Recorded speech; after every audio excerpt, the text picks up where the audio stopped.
자, 오늘은 어제에 이어서 2학년 내신 평가 관련해서 정리해 주도록 하겠습니다. 지금이 일요일인데 지금 시간 4시 55분인데 선생님이 학교 문을 따고 들어왔더니 3층에 2학년 교무실이 불이 켜져 있어요.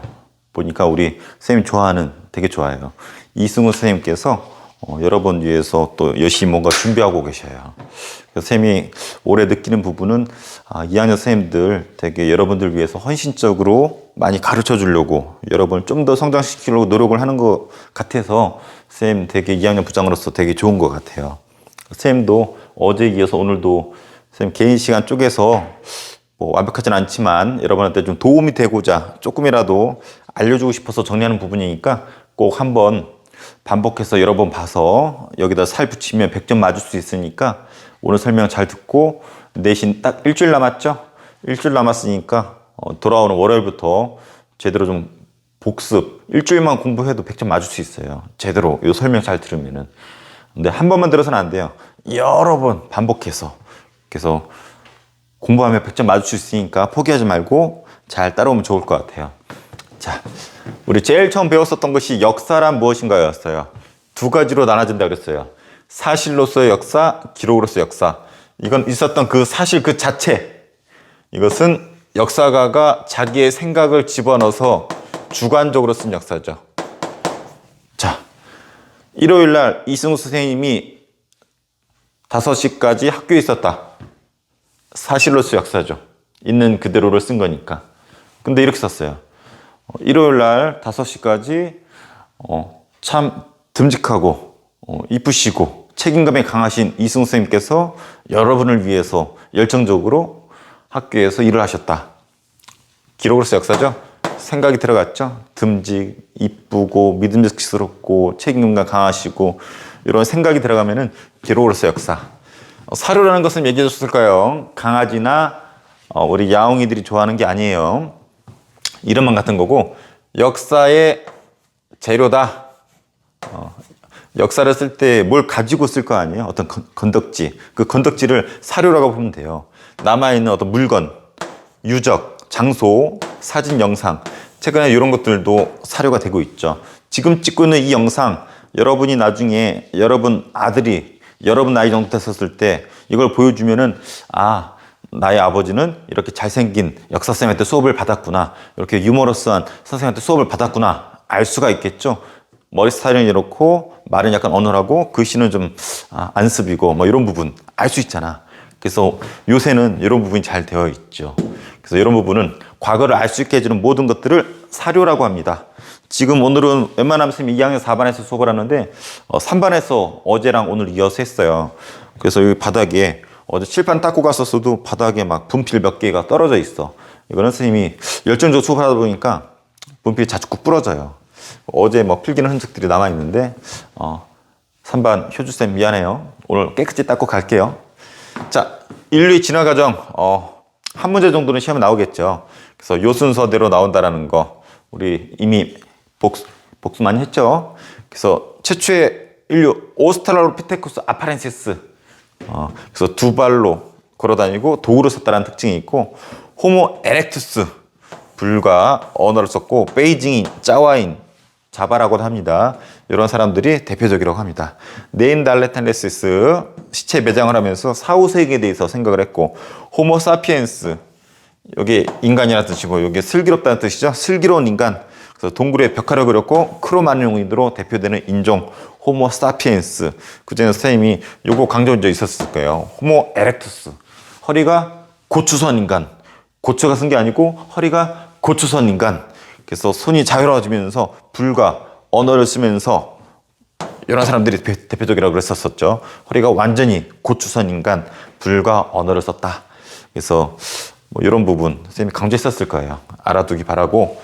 자, 그 다음에 구석기, 신석기가 나올 거예요. 그래서 구석기, 신석기, 여기까지를 선사시대라고 해요. 요 뒤를 역사시대라고 하고, 공부한 친구들은 알 거예요. 선사시대는 어떤 기록이 없어, 문자가 없어서 어떤 일이 있었는지를 유물을 통해서 알 수가 있어요.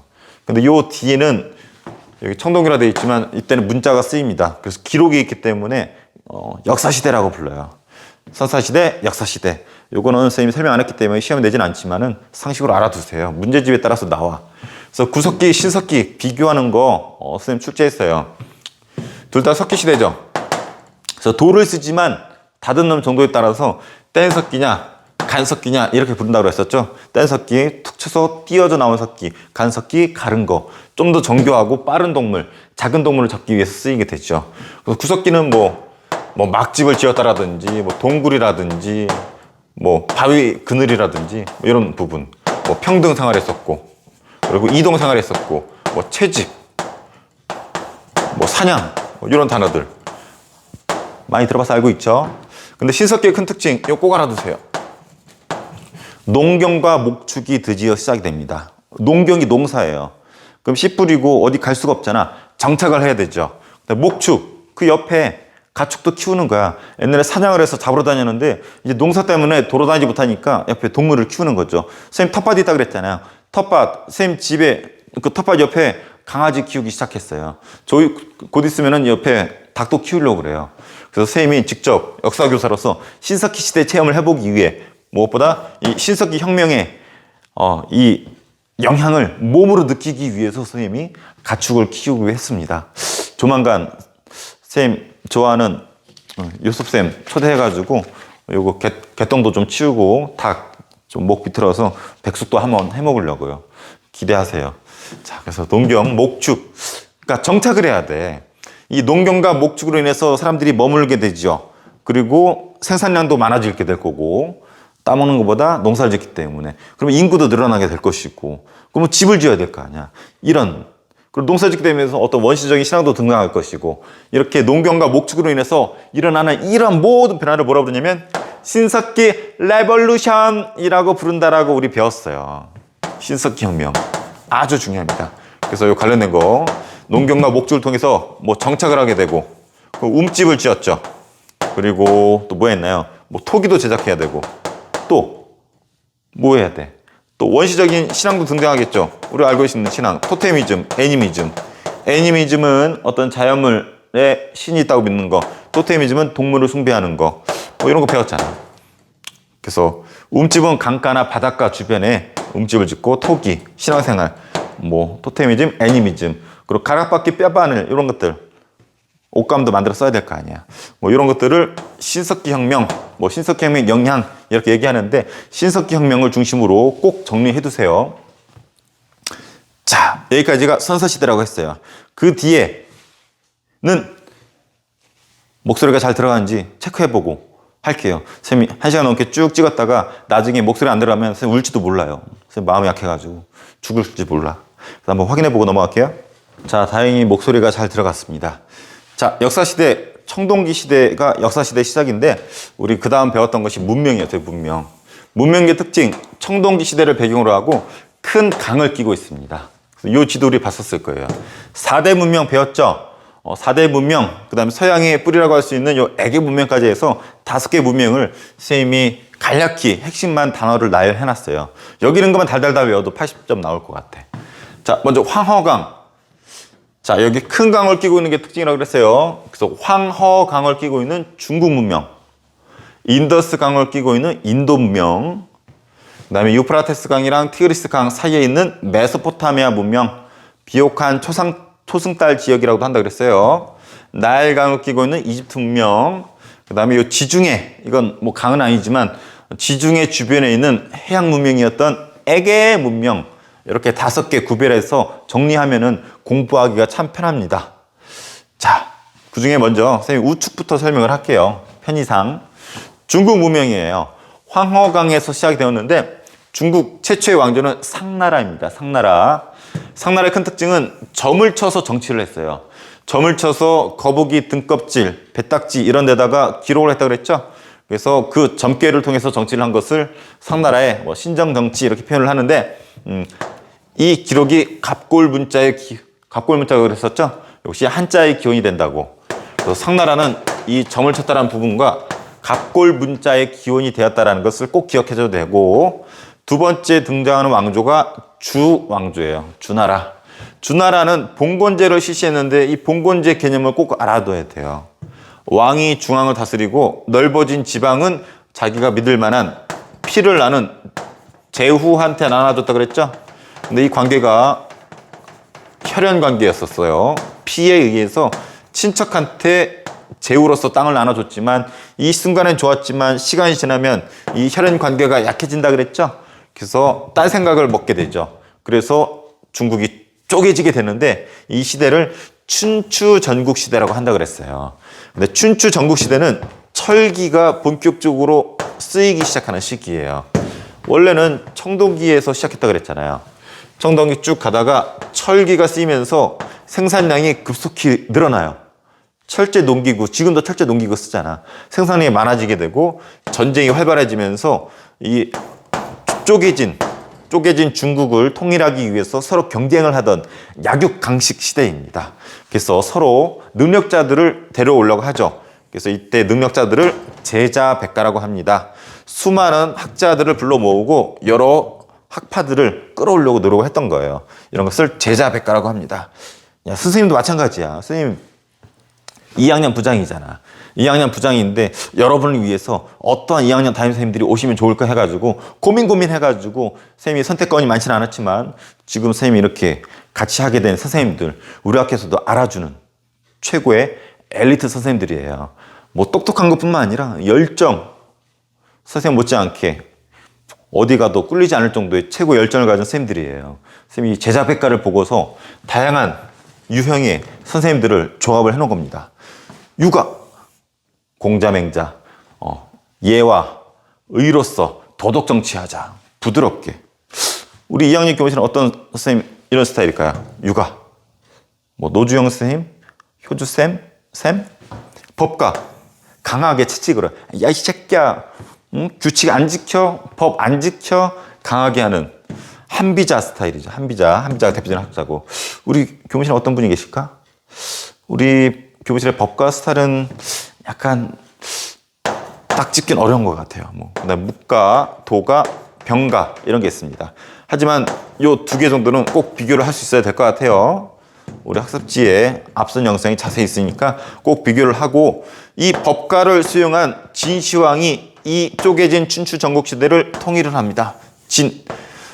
그래서 진시황, 이 뜻은 진나라의 황제라는 뜻인데 시가 스타트, 황제라는 단어를 시작했기 때문에 시황이라 부르고 진나라기 때문에 진시황 이렇게 부르는 거야. 진을 영어로 쓰면 이렇게 써요. 친. 여기다 A만 붙이면은 차이나가 되죠. 그래서 지금 차이나의 어원의 시작은, 어원은 진나라예요. 진시황제.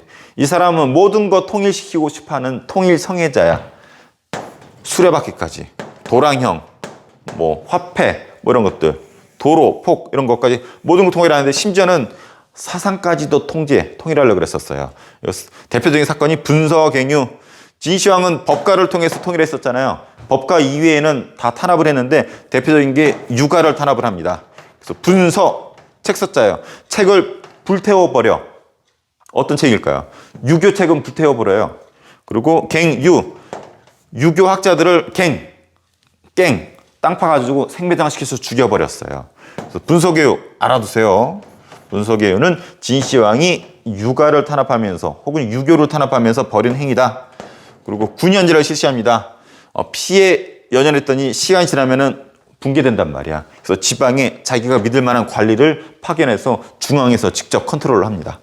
그리고 위에 북방민족 흉노조룩을 견제하기 위해 만리장성 쌓았고, 하지만 너무 가혹한 통치를 하다 보니까 금방 망했어. 그리고 뒤를 등장하는 게 한나라입니다.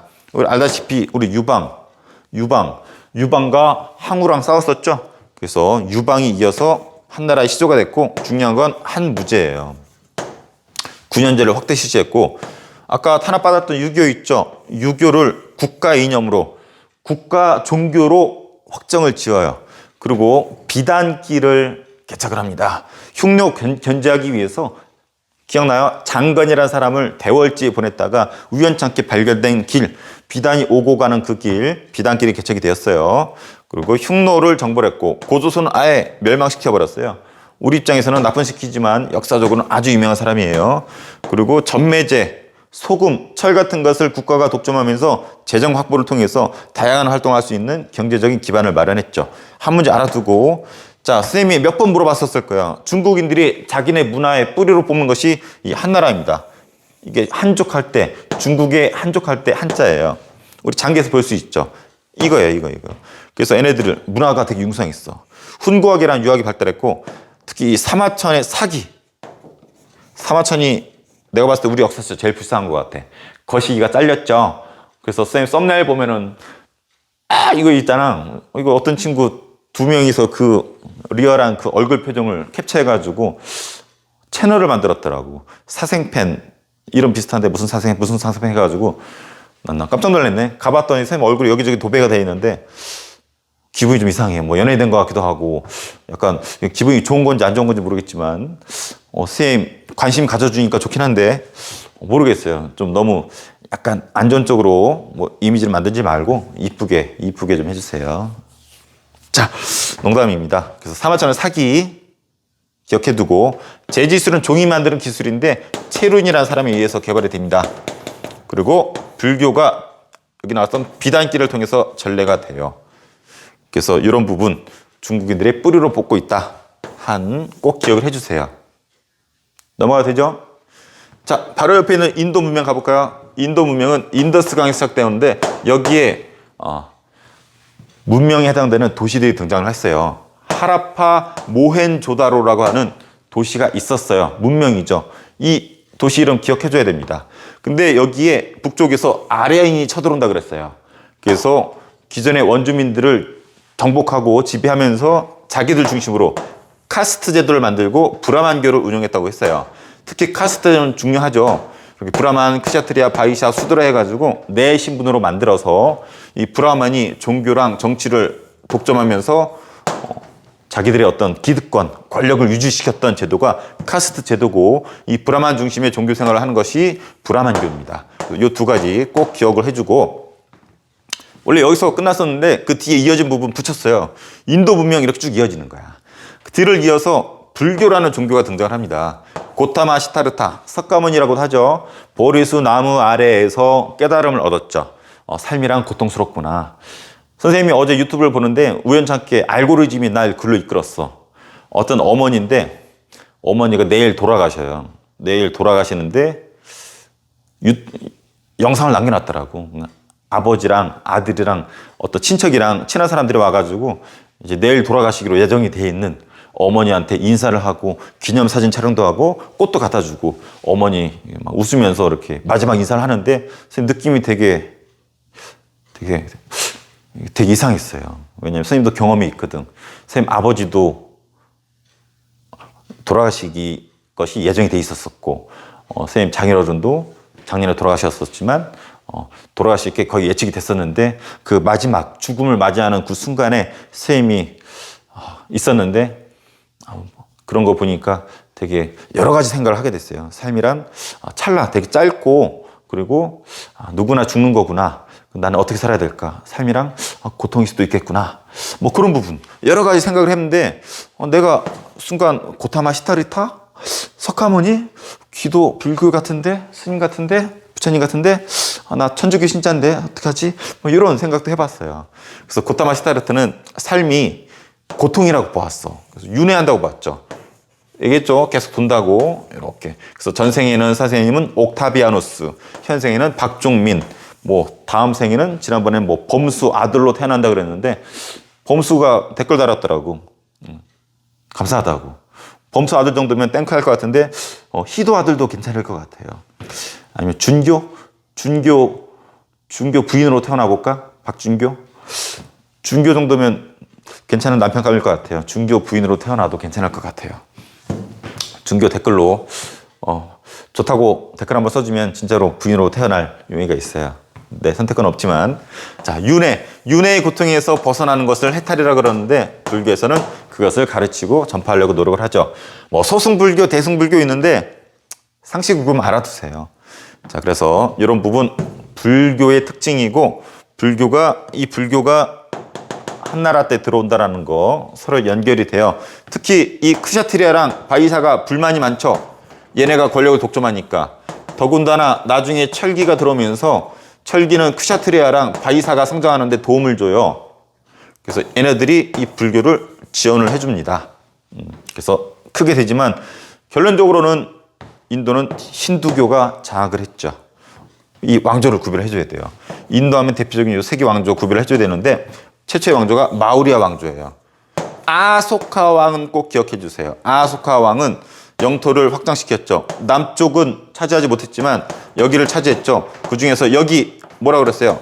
칼링가 지역. 칼링가 전투에서 수많은 사람들이 죽는 걸 보고서 불교에 빠지게 된다 그랬죠. 전국에 돌기둥을 세운다 그랬었어요. 그래서 소승불교가 발전을 하고 동남아시아로 퍼진다라고 얘기했었을 거예요. 그래서 아소카 왕 전쟁의 비참함에 깨달음이 있어서 불교에 빠졌다라는 거 기억을 해주고, 쿠샨 왕조에서는 키읔이잖아. 카니슈카 왕. 근데 아소카 왕이 더 중요해요. 카니슈카 왕 때는 대승불교가 유행을 했는데 뭐 이거보다는 요게 좀 중요해요. 간다라 양식. 자, 마우리아 왕조는 이 북쪽 차지했죠. 얘네는 이 서북쪽을 차지하는데 이 지역 중에 하나가 간다라 지역이었어요. 간다라 지역. 그래서 간다라 양식이라는 게 등장을 하죠. 이따 보게 될 알렉산더 대왕이 여기로 쳐들어왔죠. 알렉산더가 장악한 대제국을 헬레니즘 세계라 부른댔잖아요. 이 헬레니즘 문화가 간다라 지역에 오면서 인도풍과 만나서 만들어진 간다라 양식. 어떤 특징이었었죠? 예전에 불교는 수레바퀴나 보리수 같은 조각에다가 숭배를 했었는데 이때는 인간의 모습을 한 불상이 만들어지고 그걸 대상으로 불교 생활을 한다 그랬었죠. 하지만 2% 부족한 게 얼굴도 약간 그리스풍이고 옷 스타일도 우리 테스형 스타일, 그리스풍이라고 했었잖아. 이런 양식을 간다라 양식이라고 했었어요. 그래서 이것이 쿠샨 때라는 거 기억해주면 좋을 것 같고, 굽타 왕조는 선생님이 강조는 안 했지만 이 부분을 강조했어요. 중국인들이 한 나라를 자기 문화의 뿌리로 뽑는다 그랬죠. 근데 인도는 굽타 왕조를 뽑습니다. 왜냐면 힌두교가 이때 창시가 돼요. 힌두교, 쌤이 인도 하면은 이제 카레 말고 뭘 기억하라고 그랬어요? 짬뽕 종교가 힌두교예요. 앞서 나왔었던 브라만교, 뭐 불교, 그 인도의 뭐 민간 신앙들이 합쳐진 게 힌두교인데 선생님이 힌두교 좋아한다 그랬죠. 신의 이름이 아주 그냥 임팩트가 강하잖아. 시바, 뭐 브라흐마, 비슈누 이런 3대장 있다고 그랬죠. 그중에 선생님 제일 좋아하는 신 시바. 여자친구한테 써먹으라고 그랬죠. 내 생남임을 드러내고 좀 머리가 빈 여자친구라면 헤어져도 좋아요. 힌두교 기억을 해주세요. 그리고 굽타 양식이 유행을 합니다. 아까 간다라 양식 있었죠. 이 간다라 지역 알렉산더가 가지고 온 헬레니즘 문화 때문에 생긴 이 간다라 양식 어땠어요? 서양인의 얼굴 모습 스타일의 복장은 그리스풍인 인간의 모습을 한 불상이었는데 인도풍이 더해지면서 옷이 얇아진다 그랬죠. 얇아지고 선생님처럼 막 갑바라든지 막 복근이라든지 2도 받고 3도 받고 막 이런 것들이 선명하게 잘 드러난다 그랬잖아. 그래서 선생님은 간다라 스타일보다는 굽타 스타일의 선생님 스타일이라고 그랬잖아. 막 속살이 막 다 드러나는. 자, 그래서 요거 그래서 불상 속살이 다 드러납니다. 선생님 앞선 영상에 사진 있을 거예요. 그래서 대표적인 게 무슨 엘로나 석굴이랑 무슨 아잔타 석굴. 아잔타 석굴이 대표적이에요. 아잔타 석굴에 있는 불상이나 벽화 같은 것들 있죠. 이런 것들이 이 굽타 양식을 잘 보여줘요. 세계사가 좀 어려운 이유가 여러분이 많이 접해보지도 않았고 단어가 어려워. 선생님도 보고 이런 거 옐로나, 아잔타 어려워요. 근데 자주 하면은 선생님도 안 보고 쓰는 경우가 거의 많잖아. 자주 보면은 외워져. 아무리 속된 말로 돌대가리라도 선생님도 외우잖아. 선생님도 머리가 좋은 편이 아니거든. 자, 근데 요거는 선생님이 칸이 없어서 이렇게 썼지만 꼭 기억해 두세요. 이쪽 굽타 왕조에서는 천문학과 수학이 엄청 발달을 했어요. 선생님이 다 쓰지는 못하고 워낙 많기 때문에 선생님이 쓰지 못했는데 예를 들면은 종이도 안 보이네. 뭐 원주율로 지구 둘레를 쟀다라든지 영의 개념을 만들었다라든지 이런 부분이 나중에 이슬람 세계에 넘어가서 더 발전하게 되잖아요. 그래서 그런 부분은 여기 우리 교과서에 우리 프린트에 아주 정리가 잘 돼 있어요. 이 부분 선생님 지금 강조하는 이유가 있겠죠. 이 부분 지금 칸이 없어서 선생님이 쓰지 못하는데 이 부분 꼭 정리를 해두기 바랍니다. 찾았어요. 자, 원주율을 이용해서 지구 둘레를 계산했다라든지 지구 자전선을 증명하고 영의 개념을 만들고 뭐 십진법 사용 이런 부분 이런 것이 이럴 때 개발이 되고 이슬람으로 넘어간다고 합니다. 자, 그래서 꼭 정리를 해두세요. 선생님 칸 때문에 생각한 거지 중요해요. 자, 그래서 지금 중국, 인도 문명까지 했어요. 이쯤에서 중간 체크 또 해야 되겠죠? 자, 이번엔 메소포타미아 문명이에요. 원래는 이게 제일 앞선 문명이었었죠. 자, 메소포타미아 문명하면 이 단어들은 꼭 외워둘 것을 당부합니다. 신전 지구라트가 만들어졌죠. 그리고 길가메시 서사시 기억나나요? 자, 인생 별거 없어. 현재 즐겨 먹고 마시고 즐기고 막 춤추고 즐겨.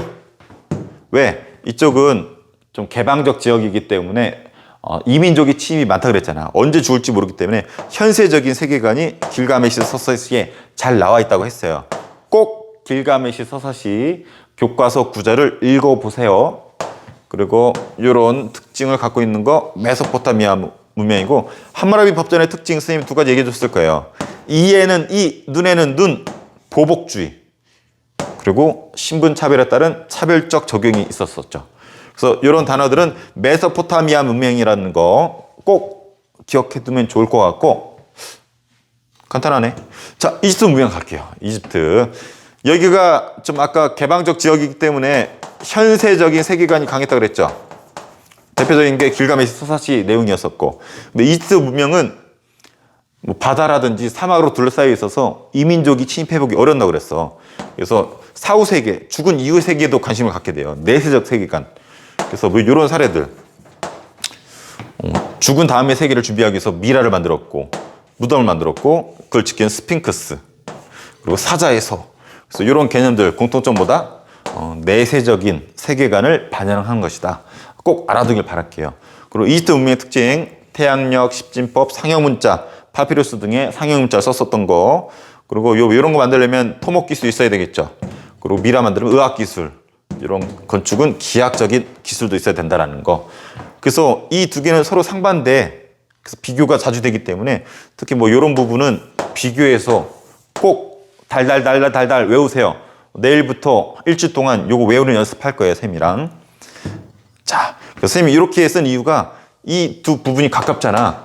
요 일대, 심지어 나중에 요 지중해까지도 한 나라가 차지하게 되는데 이렇게 이어져요, 로마 쪽으로. 그래서 요 아래 연결해 쓴 건데, 요 일대를 최초로 통일하는 나라가 아시리아라는 나라가 있습니다.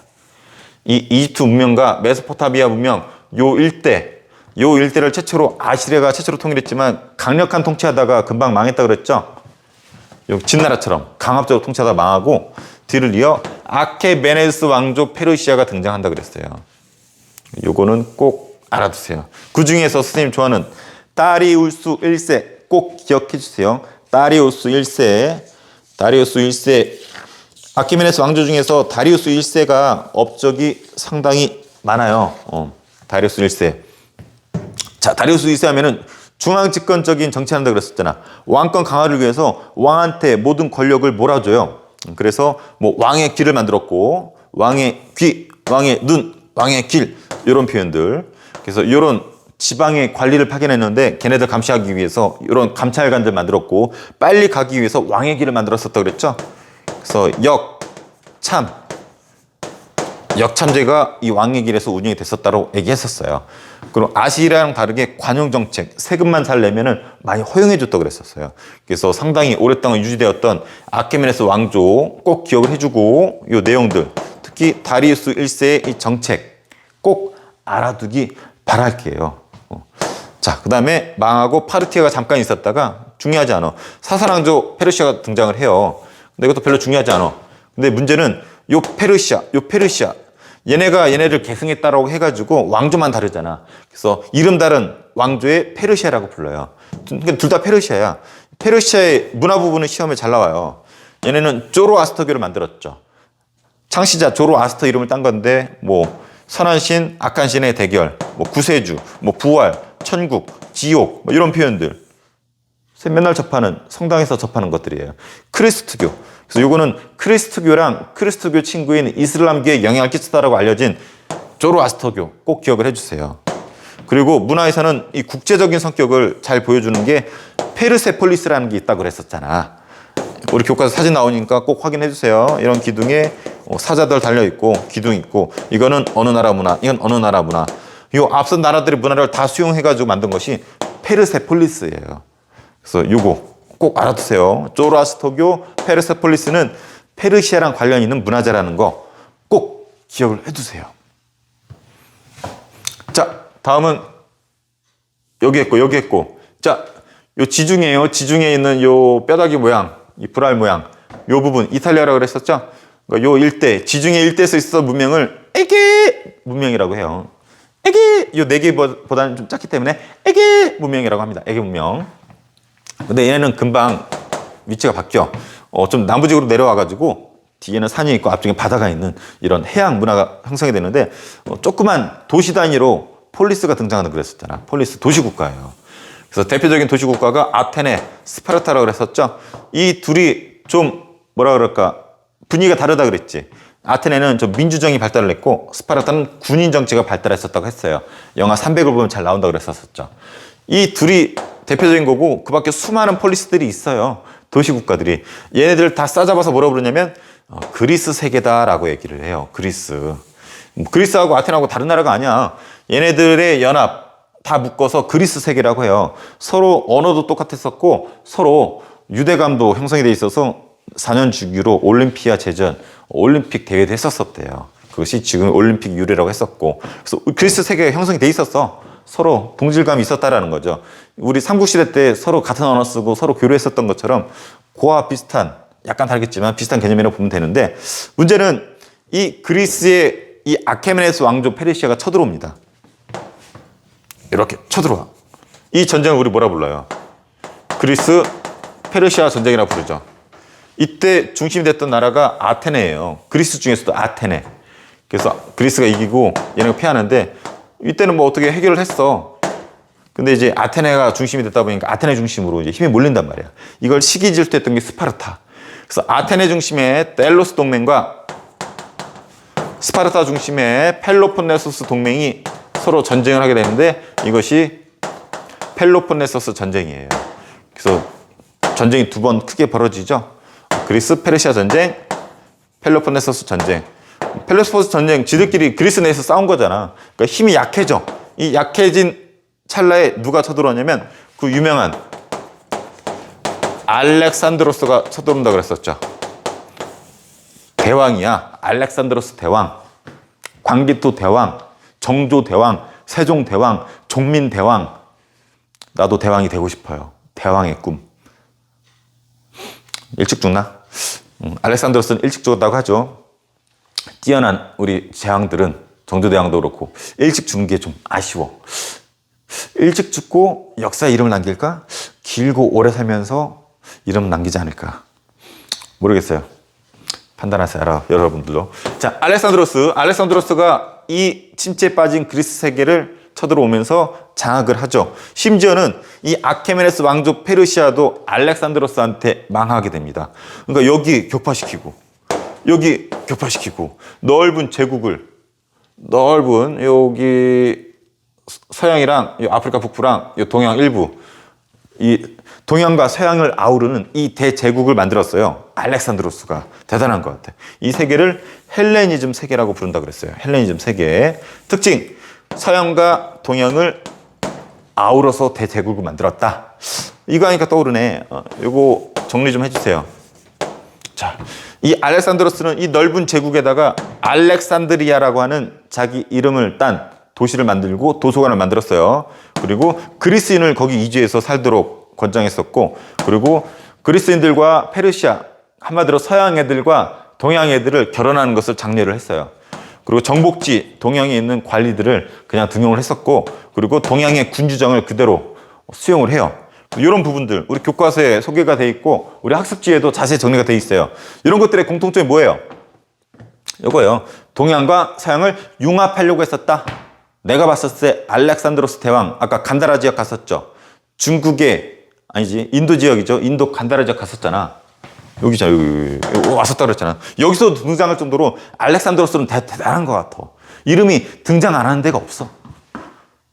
내 이름도 많이 등장했으면 좋겠는데. 우리 학교에 김종민 있잖아.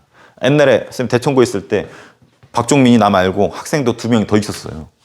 그래서 박종민이 대청고에 3명이었어.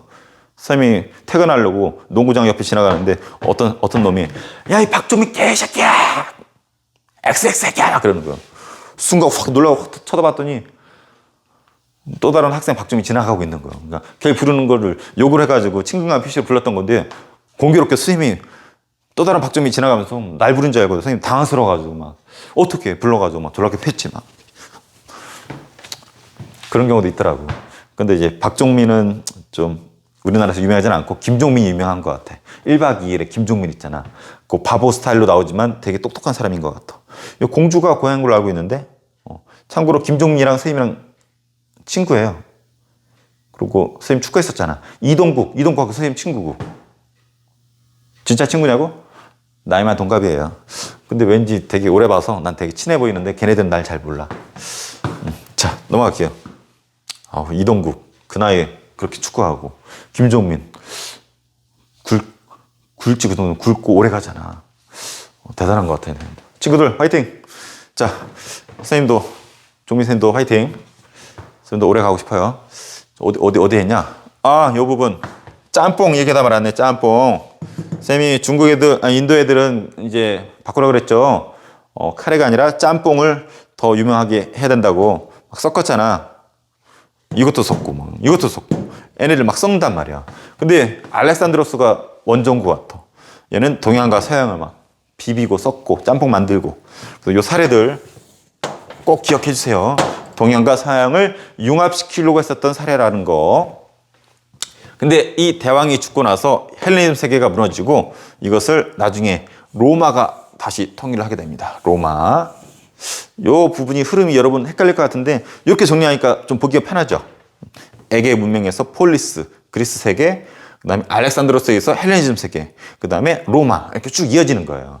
여러분이 페이지를 다르게 여기 배우고 딴 거 했다가 여기 배우고 딴 거 했다가 여기 배우고 해가지고 그런데 선생님이 그냥 쭉 이어서 가르치려다가 교과서 그냥 순서대로 그게 또 여러분 문제집도 그렇고 공부하기 편할 것 같아서 했는데 정리할 때는 이렇게 선생님이 쭉쭉쭉 이어서 설명해 줄게요. 중국사 할 때도 앞으로는 이렇게 쭉 이어서 조금씩 설명해 줄 테니까 이번에 시험 보면 알겠지만 선생님 핵심적인 거 내니까 짜잘한 거 외우지 마세요. 몇 세기, 몇 년 뭐 이런 거 외우지 마세요. 그런 거. 자, 로마 갑니다. 로마도 여기 뼈다 국가에 있었던 여기 조그만 도시 국가였어. 근데 특징이 좀 공화정이었어요. 특이해. 귀족과 평민들이 어울려서 정치를 했었는데 얘네들이 이 이탈리아 반도를 통일을 하죠. 그리고 더 진출하려고 하다가 여 위에 있던 카르타고란 라이벌이 있죠. 이 카르타고랑 로마랑 전쟁이 벌어졌었죠. 이 전쟁을 포에니 전쟁이라고 한다고 그랬었어요. 승리를 거뒀죠, 로마가. 그래서 노예가 많이 들어와요.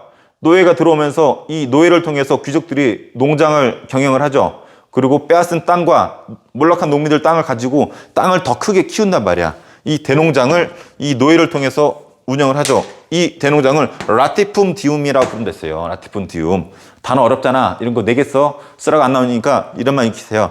라티품 디움을 경영을 해가지고 이 귀족들은 자꾸 막 뚱뚱해져. 돈 벌고 뭐 잘 먹고 잘 살아. 하지만 농민들은 몰락을 합니다. 얘네가 대량으로 생산하니까 값싼 노동 어떤 곡식이 나오니까 비싼 값으로 내놓을 수밖에 없는 자영농민들은 몰락할 수밖에 없고 전쟁이 길어지면서 농민들은 좀 피해를 볼 수밖에 없어요. 근데 이 농민들이 몰락하게 되면은 이 로마 사회의 어떤 허리 역할을 하는 중추가 이 농민인데 로마가 허리가 없어지는 거거든. 그래서 이걸 개혁하려고 그라쿠스 형제가 노력은 했지만 반대가 심해서 실패했고 이 혼란이 찾아오는데 잠깐 카이사르가 반짝했지만 카이사르도 암살당하면서 이 혼란이 지속이 됩니다. 이때 등장하는 박종민 선생님의 전생이죠. 옥타비아누스가 등장한다고 그랬었죠. 선생님 얘기했었을까요? 다 갖췄다 그랬었죠. 얼굴, 돈, 힘, 성격 다 갖췄어. 옥타비아누스, 나의 전생. 그래서 옥타비아누스 꼭 기억을 해주세요. 이 혼란기를 잠재우고 제정, 황제 정치를 시작한 사람이에요. 심지어 귀족들도 옥타비아누스 인정한다 그랬었죠. 그래서 뭐라고 했었어요? 뭐라고 했어? 아우구스투스라고 그랬잖아. 저놈만 저요 했더니 옥타비아누스는 나는 프린캡스요 했잖아. 로마 1시문 1빌입니다. 프린캡스요. 그래서 옥타비아누스는 별명이 많아. 아우구스투스, 프린캡스, 황제. 나의 전생이라니까. 선생님도 어렸을 때 별명이 선생님이 좀 캐릭터가 선생님 별로 없잖아. 우리 학교에서도 선생님 별로 색깔이 강하지 않죠. 평범해. 근데 별명 이상하게 선생님 어렸을 때부터 별명 좀 있었던 것 같아요. 지금 엊그저께 댓글 보니까 뭐 줌바의 황제라고 하는 것 같은데 선생님 줌바는 잘 못 춰요. 단지 즐길 뿐이에요. 그래서 가끔씩 선생님이 이게 영상 이거 돌아가면 긴장해가지고 얼굴 굳어 있는데 선생님 그 줌바 막 어디서 할 때는 막 혼자 막 웃으면서 막 쳐. 막 남들이 바본지 알아. 자, 옥타비아누스. 얘는 모든 거 다 갖췄다 그랬지. 근데 후손들도 잘 뒀어. 후손들이 뛰어난 황제가 5명이 연달아 등장하면서 오현제라고 하는데 몰라도 돼. 5명 연달아서 한 200년 가까이 로마가 평화를 지속하게 됐는데 이거 선생님이 뭐라고 그러는데요? 박스 로마나라고 그러는데죠. 박스 로마나. 로마의 대평화 시대 전성기가 옵니다. 그렇지만 마지막에 멍청한 황제들이 등장을 하면서 나라가 쇠락해져, 약해져. 그러다 잠깐 반짝거렸던 반짝반짝이가 콘스탄티누스 대제예요. 콘스탄티누스 대제는 우리 교세를 보면은 크리스토교를 공인했다고 그랬죠. 인정해줬어. 그리고 수도를 동쪽에 비잔티움으로 옮겼다라고 소개가 돼 있을 거예요. 그래서 크리스토교, 비잔티움, 천도 이 정도는 알아두면 좋을 것 같아요. 크리스토교가 빠졌네. 크리스토교는 우리 하느님의 아들 예수님이 그 말씀을 전하고 그의 부활을 믿고 그런 것들을 전파하고 공유하면서 지금 세계적인 종교로 등장을 했죠. 어제도 선생님 신부님하고 밥 먹는데 이 부분 얘기를 했어요. 로마 유학 갔다 오셨었거든. 그래서 로마에 가서 거기 가니까 뭐 우리 교과서 나오는 건물들 있잖아. 콜로세움 진짜 있어요? 수도교 진짜 있어요? 교황 진짜 봤어요? 막 물어봤거든. 그래서 선생님 어제 1시간 동안 밥 먹는데 혼자 막 신나가지고 막. 근데 웃기는 건 뭔지 알아? 여기 대천성당의 신부님이신데 이름이 뭔지 알아요? 이름이 박종민이에요. 선생님이랑 이름 똑같아. 나 깜짝 놀랐어. 단톡방이 있는데 거기에 새로 신부님이 오신다는데 박종민이래. 근데 내가 어떤 새끼가 좀 장난하는 게 그랬는데 진짜 새로운 신부님 이름이 박종민이고 나랑 비슷하게 생겼어요. 생긴도 비슷하고 안경도 비슷하고 얼굴 잘생긴 것까지 비슷해. 유머 감각 있는 것도 비슷하고 키도 비슷해요. 180 정도 된대. 선생님 179거든. 그러니까 그분도 전생이 아마 옥타비아누스? 이건 내 전생이고 그분 전생은 콘스탄티누스? 자, 넘어갈게요. 자, 진짜로 박종민이에요. 검색해봐요. 자, 콘스탄티누스 때 잠깐 반짝했지만 끝내 로마는 동로마, 서로마로 쪼개집니다. 그 중에 서로마는 게르만족에 의해서 금방 망해요.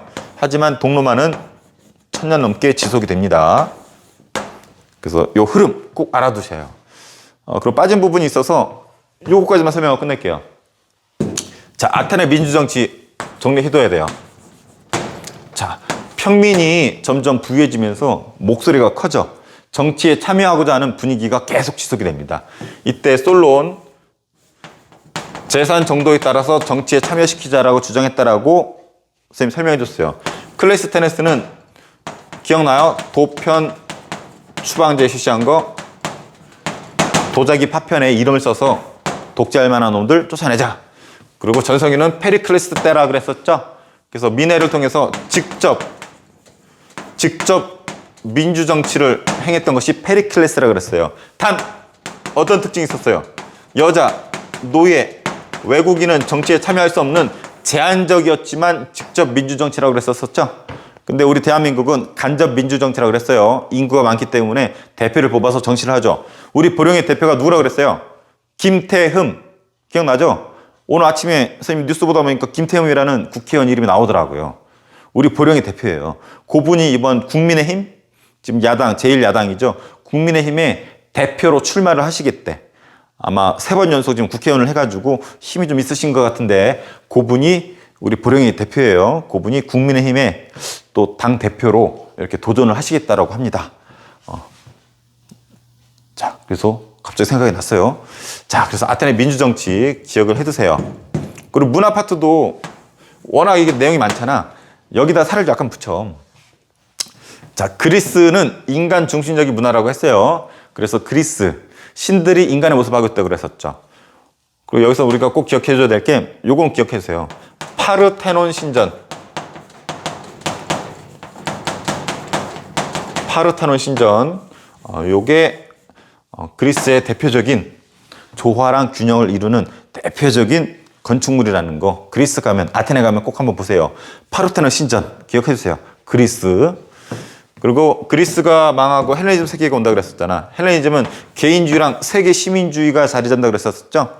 워낙 크다 보니까 폴리스 중심의 좀 공동체 의식이 강했다면 일단 개인주의 의식이 강해져. 너무 땅덩이를 넓어주니까. 하나의 세계잖아. 그 세계 중에 자기도 하나의 시민일 뿐이라고 생각하는 세계 시민주의가 자리 잡게 되고, 헬레니즘에서는 쌤이 막 기억나요? 했었던 거? 이 괴로움을 아주 사실적으로 묘사했었던 라오콘 군상이라고 있어요. 라오콘 군상, 뭐 이런 것은 헬레니즘을 대표하는 문화재다. 이것도 사진 교과서에 있고, 이것도 교과서 사진 있어요. 요 아까 페르세폴리스도 사진이 있어요. 그래서 요것들은 시험에 잘 나오는 사진이고 각 나라의 특징이니까 꼭 기억을 해두고, 로마 하면 실용적입니다. 로마 문화 빼먹을 수 없죠. 로마 문화의 대표적인 거 실용적이라 하는데 건축이랑 법률 소개가 돼 있었어요. 이거 잠깐 지울게요. 자, 로마 건축물 여러분 알고 있는 거. 아까 선생님이 얘기했었잖아. 선생님이 다니는 성당의 신부님이, 박종민 신부님이 로마에 계셨는데 다 보셨다고 하는 거. 콜로세움, 개선문, 뭐 수도교, 이런 것들. 다리, 상수도 시설, 뭐 이런 것들이 잘 되어 있대. 이게 다 우리 실생활에 쓰는 거잖아. 그래서 실용적이다. 특히 콜로세움 같은 건 너무나 유명하죠. 알아두세요. 법만큼 실용적인 것도 없죠. 우리 일상 곳에 다 침투돼 있죠. 그래서 요거는 선생님이 쌍방향 수업 때 많이 강조 못했고, 앞선 영상에서 강조했었을 거예요. 자, 꼭 알아두세요. 처음에는 관습법이었어. 어떤 기록이 아니고 그냥 경험상 이렇게 했으니까 이렇게 했었던 관습에 따른 관습법이었는데, 이것이 12표법으로 바뀌었다 그랬죠. 12표법은 최초의 성문법이라고 그랬어요. 성문법이라는 것은 법을 기록을 해놨다라는 거야. 야, 옛날에 그렇게 했으니까 이렇게 하자, 이게 아니고, 야, 기록이 나와 있으니까 이렇게 하면 돼. 최초로 기록한 게 성문법인데, 이게 이 12표법이라는 거예요. 기록이 돼 있는 거. 그리고 이제 로마가 커졌죠. 로마 대륙을. 로마가 이탈리아 바다 차지했잖아. 로마 시민이라는 개념이 생겼잖아요. 그래서 시민법, 로마 시민들한테 적용이 되는 시민법. 그리고 로마가 거대한 제국이 됐죠. 로마 이탈리아 반도뿐만 아니라 이 제국 사람들한테 모두 적용이 되는 만민법이라는 것이 제정이 됩니다. 만민법. 우리 교과서 표현으로 소개해 줄까요? 우리 교재에 나와 있는 걸로 표현을 해줄게요. 선생님식 표현도 있지만 이게 막 너저분하니까 어렵다. 자, 왜냐면 쌍방향 수업 때 선생님 수업을 안 했었기 때문에 우리 학습지에 표현이 안 돼 있네. 자, 관습법, 경험에 따라서 했었던 대로 그대로 따라하는 거고, 12표법은 성문법, 기록을 해서 그것에 의해서 하는 거고, 로마 시민한테 적용되는 거, 로마 제국, 모든 로마 시민 이외에 다른 제국에도 적용이 됐었던 만민법. 그래서 꼭 교과서 표현, 선생님 교과서 안 가서 그러는데 교과서 표현으로 한번 쭉 정리를 해보기 바랍니다. 네. 그리고 이 만민법 뒤를 이어서 동로마에 유스티니아누스 대제라는 황제가 있어요. 그분이 이 앞선 법들을 다 모아서 집대성했었다라는 부분도 있으니까 정리를 해두세요. 자, 선생님이 지금 칠판이 상당히 지저분하죠. 지금 보니까 수많은 글자들이 있는데 중요해요. 최소한 선생님이 지금 설명한 거 아마 1시간은 안 될 것 같은데 요 내용 선생님 몇 번 반복하면은 최소 90점 이상 나올 것 같아요. 그래서 여기에다가 살을 좀 붙이세요. 선생님 많이 생각했기 때문에 앞선 영상을 봐도 좋고 교과서나 학습지인 내용을 여기다 살을 붙이면은 분명히 좋은 성과 있으리라 생각을 합니다.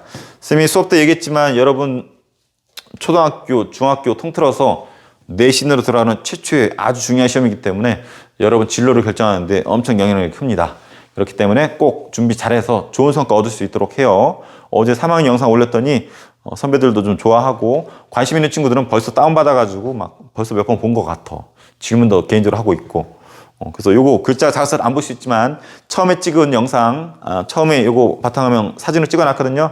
그거는 우리 학교 홈페이지에 올려놓을 테니까 이따 아래 댓글로 걸어놓을 테니까 참고를 해보세요. 자, 그럼 오늘 이만할게요. 선생님 이제 배고파. 집에 가서 밥 먹어야 돼요. 자, 밥 먹고 한숨 자고 내일 아침에 봅시다. 안녕. 2학년들 안녕.